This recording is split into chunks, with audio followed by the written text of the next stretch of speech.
bien là? On est très bien. Il y a le soleil, on est impeccable. On est dans les jardins du Trocadéro. Est-ce que vous savez quand est-ce qu'ils ont été construits? Bien sûr, en 1814. Non, en 1937. Bon voilà, j'ai essayé, on sait jamais. Qu'est-ce qui vous séduit le plus, vous, à Paris? L'abondance de culture, c'est ça qui me plaît le plus, moi, c'est de découvrir des choses tout le temps. On est tout le temps surpris à Paris. L'eau, est-ce que c'est un élément qui vous attire? Oui, j'en bois pas assez, mais ça m'attire. Bah là, je vais vous proposer une immersion. Formidable. Donc si l'eau vous attire, tant mieux, parce que je vais vous emmener faire un voyage en partie aquatique. Vous aimez aussi la magie? J'aime beaucoup la magie. Ça tombe bien, on est des experts dans cette émission. On va vous emmener sans quitter Paris faire le tour du monde. On va partir en Méditerranée, dans les Caraïbes, dans le Pacifique. C'est pas magique ça? Si, on fait un petit... Ouais. Non. Voilà, c'est ça. Ping, et on y va. Et on disparaît. Samantha? Faut que je bouge le nez, tu veux dire.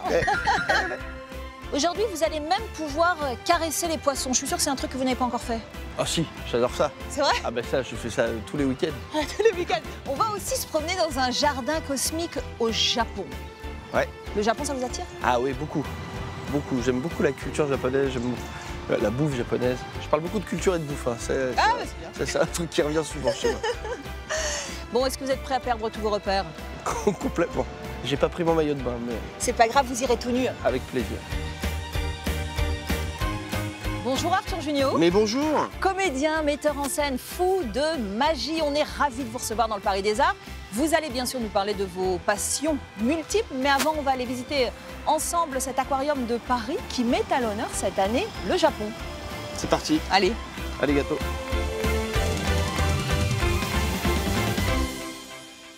Cette année, l'aquarium de Paris a laissé carte blanche à l'artiste japonais Aki Kuroda, qui propose une rencontre inattendue entre ses créations et le milieu aquatique. Une œuvre poétique qui interroge la nature, l'altérité, la temporalité et la place de l'homme dans l'univers. Bon, toi, t'as un poisson préféré ou pas? Bien sûr, j'ai mon poisson préféré. C'est quoi? Qui est le rouget, mais selon la cuisson. Ouais, c'est ça. Bonjour. Bonjour. Valérie, enchantée. Enchanté, Alexandre. Merci de nous accueillir. Bienvenue à l'aquarium.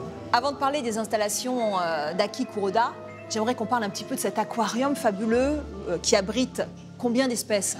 Alors, dans l'aquarium, vous avez 7500 poissons, vous avez 2500 méduses, 400 colonies de coraux, une soixantaine de bassins. On a vraiment l'impression, là, quand même, quand on regarde par exemple ce bassin-ci, Ouais. de plonger au cœur des océans. Là, ce sont des requins, je rêve pas. Il y a des requins, il y a des raies aussi. Oui, tout à fait. Exactement. Donc là, on a des petits requins, des roussettes, on a également des émissoles.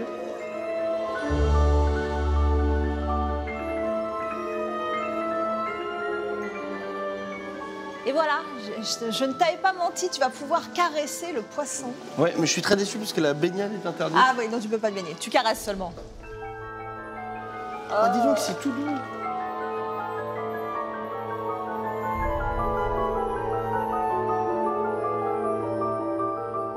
La méduse, c'est l'un des animaux les plus anciens. Les méduses font partie d'une famille qu'on appelle les cnidaires. Et c'est des animaux qui sont là depuis très longtemps, comme les coraux d'ailleurs. Et c'est vrai que là, ici, dans cet endroit, donc le médusarium, on peut admirer ces méduses. C'est hypnotique. C'est hypnotique. Ouais, tu peux rester des heures à regarder.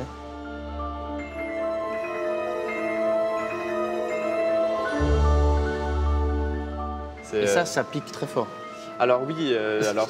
Faut pas mettre la main dedans. Non, faut mieux pas. Là, il n'y a pas le bassin à caresse. Non, c'est pas celui-là. Les méduses vont tuer en moyenne 5 fois plus de personnes que les requins. Souvent, on pense toujours aux requins. Ah ouais Mais en fait, les méduses vont en tuer en moyenne 5 fois plus. Waouh.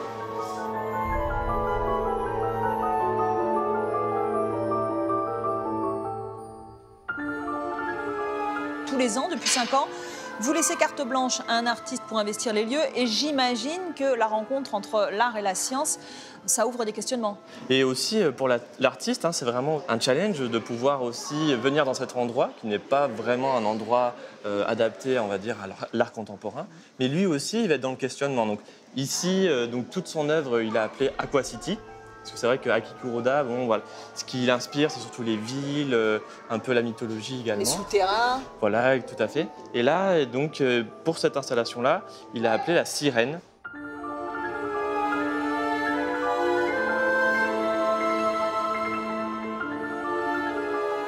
Donc là, on est carrément en immersion, c'est-à-dire que l'artiste a projeté sa vidéo à l'intérieur même du bassin. Et ça, je trouve ça assez génial. L'idée même de mettre de l'art dans un aquarium, dans l'eau, le principe d'un artiste, c'est d'aller plus loin, de chercher, de provoquer. Et je trouve que ça remplit complètement sa mission.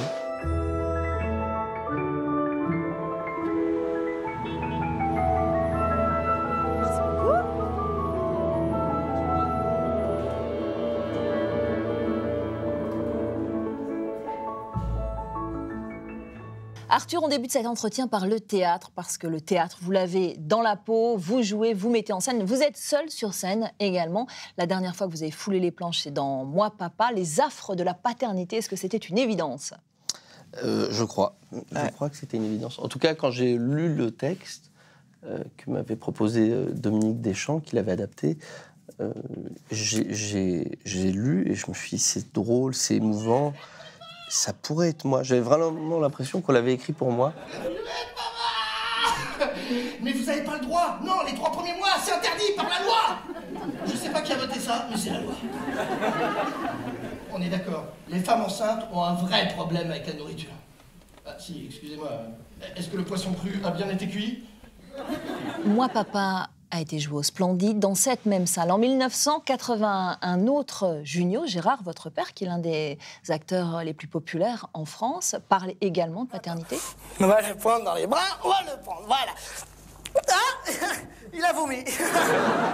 Je sais que, adolescent, tout jeune homme, vous avez évité de marcher dans ses pas, et puis vous avez été rattrapé par cette passion pour la comédie, la scène dans laquelle vous avez grandi. J'ai baigné là-dedans, j'ai eu quand même un exemple de réussite de quelqu'un d'assez formidable. Donc j'étais, je pense, ballotté entre l'idée de se dire que ce métier était assez formidable et des expériences. Moi, je partais tout d'un coup sur un tournage à Malte pendant les vacances, dans des décors qui ressemblaient à une île aux pirates. On avait, il y avait des choses assez incroyables en tant qu'enfant.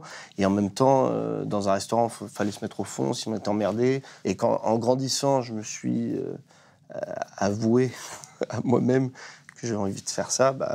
Voilà. Mais en tout cas, je n'ai pas voulu être un enfant acteur. Et d'ailleurs, mes parents non plus. Enfin, je voulais être sûr de faire ça pour les bonnes raisons. Dans Les Bons Étroits, vous avez travaillé avec votre père, vous incarnez son fils homosexuel. Quel souvenir vous gardez de ces moments partagés ? Ça, c'était vraiment... c'était déjà très drôle. Moi, je ne suis pas du tout traqueux. Et en revanche, là, quand je suis arrivé, je me suis tourné en Sardaigne, et je suis arrivé, et il y avait vraiment... Voilà, c'est-à-dire qu'il y avait tout le Splendide autour de cette table, et mon père, et tout d'un coup, tout le monde disait, bon, on va voir si ton fiston, il se démerde.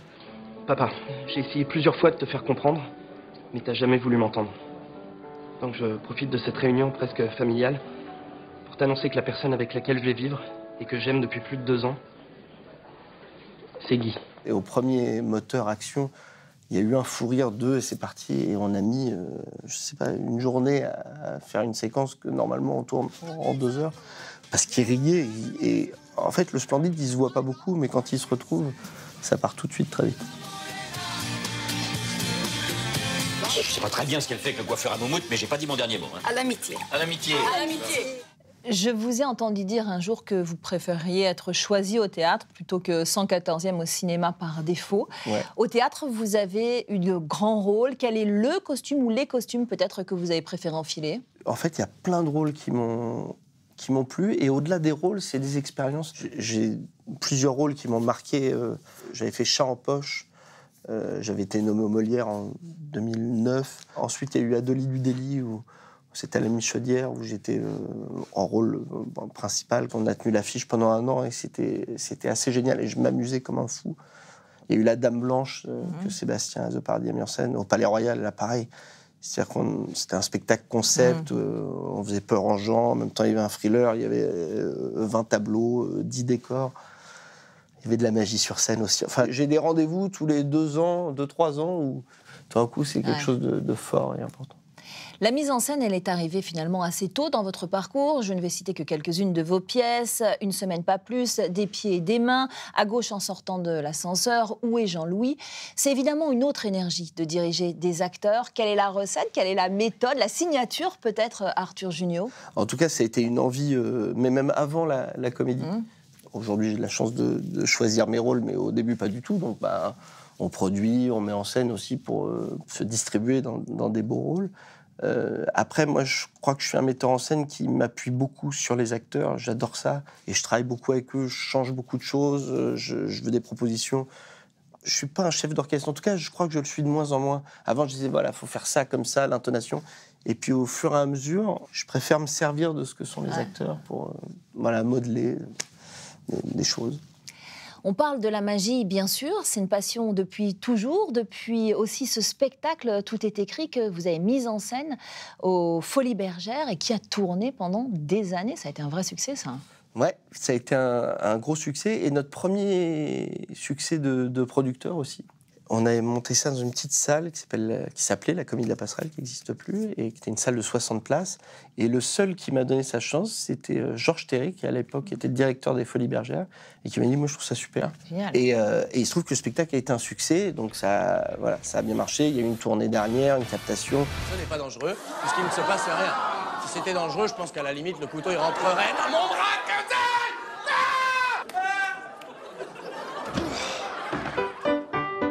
Et c'est donc tout naturellement Jean-Luc Bertrand que nous présente Arthur Jugnot. Ensemble, ils ont imaginé Magic Box, un spectacle qui entraîne le public dans un tourbillon d'illusions, de lévitation, de mentalisme.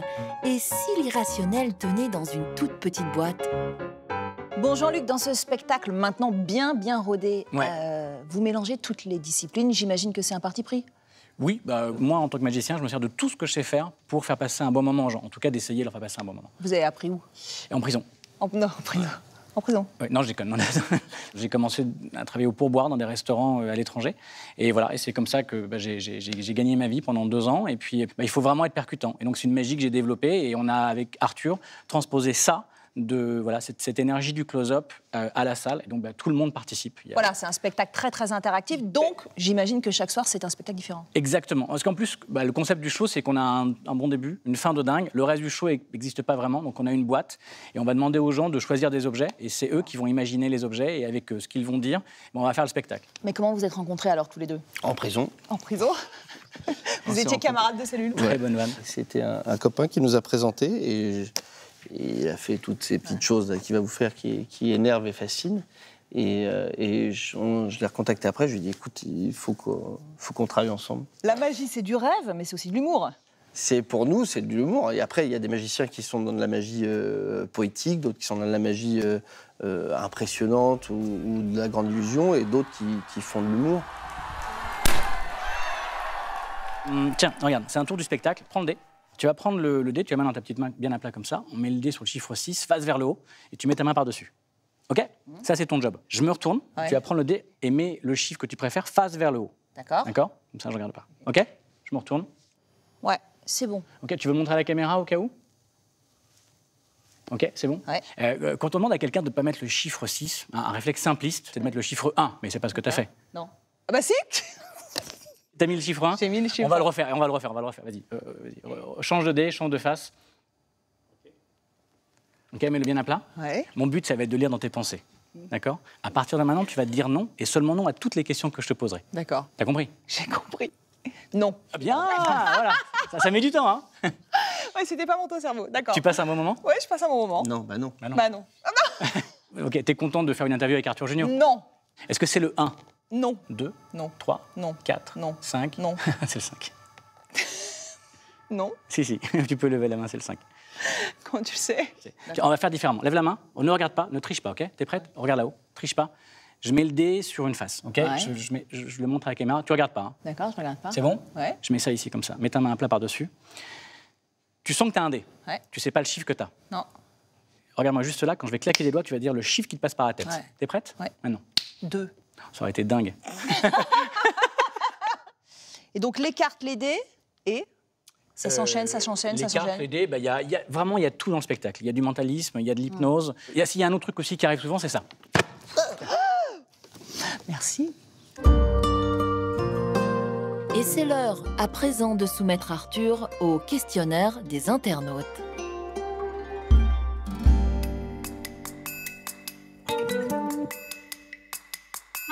Non, j'ai jamais souffert. J'ai eu plein d'aventures géniales.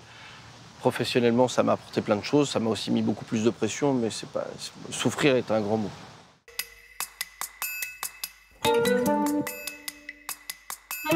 Je pense que la première étape, c'est d'être dans un cours de théâtre pour apprendre, mais au-delà d'apprendre, c'est pour être avec des gens qui partagent la même passion.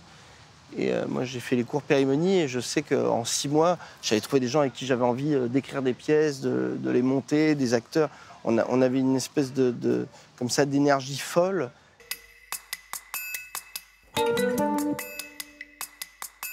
J'ai un souvenir, ça doit être en 93, de David Copperfield au Palais des Congrès, où je l'ai vu s'envoler, vraiment là, et j'ai fait... Oh, c'est incroyable. Je crois que c'est le truc qui m'a le plus bluffé. Merci Arthur Géniaux. Merci à vous. C'est la fin de cette émission. Vous pouvez bien sûr retrouver le Paris des Arts sur notre site internet. Et puis vous le savez maintenant, l'émission se poursuit aussi sur les réseaux sociaux. Alors je vous dis à très vite. Là, tu la vois ou pas? Ouais, je la vois. Là, tu la vois. Et quand je fais ça, à un moment, tu me dis stop. Je la vois plus. Ah bah tu vois, c'est une perspective. Là, mets-toi là. Ça marche, ça disparaissait. Et là, à un moment donné, dès que tu souffles, là, en fait, ça disparaît. Ouais. Je vais juste faire ça quand même. Ah oui, bah si. C'est incroyable, parce que tu as ton téléphone. Wow. C'est classe ou pas?